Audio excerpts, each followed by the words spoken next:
Hamma bilib qo'ysin. Er-xotinlar ham, yosh qarilar ham, ota-onalar ham.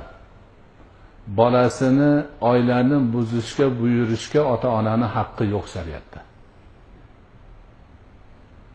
Haqqi yo'q. Haligi gap bu. Allohning arshini larzaga keltiradigan narsaga majburlashga ota-onaning haqqi yo'q. Kelin kuyov bir-birini yaxshi ko'rib, birga yashaymiz deyaptimi? Sharoit yaratib berish kerak. Erkakning tarafi ham o'g'liga xotinini taloq qilishga haqqi yo'q deyishga, ayolning tarafi qiziga shundan ajraysan bo'lmasa bolanmassan deyishga haqqi yo'q. Bu shariatdagi sobit gap bu.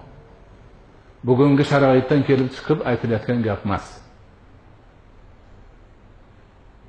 O'sha qadimgi imomlardan, Imom Ahmaddan, Imom Abu Hanifadan, ulardan oldingilardan sobit bo'lib kelayotgan shariatning hukmi shu.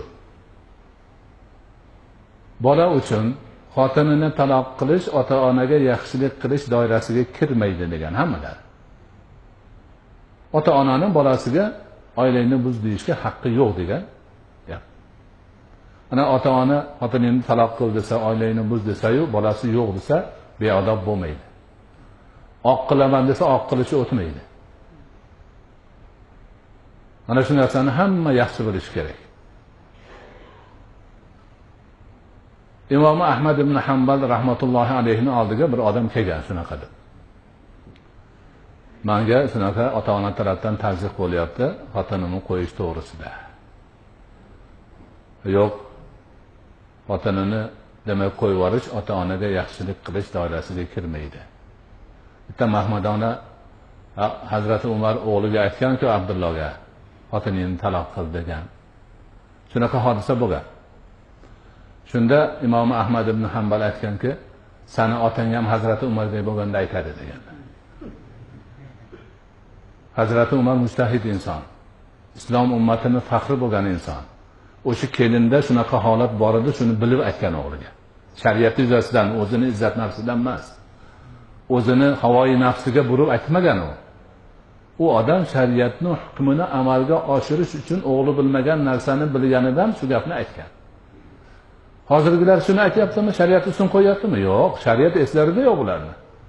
O'zlarining havoyi nafslari bor. Kelin bechara yo kuyov bechara nimadir qilgan bularni havoyi nafsiga yoqmaydigan. O'shuning uchun o'chini olmoqchi bular. Bunaqa narsalar mutlaqo mumkin emas.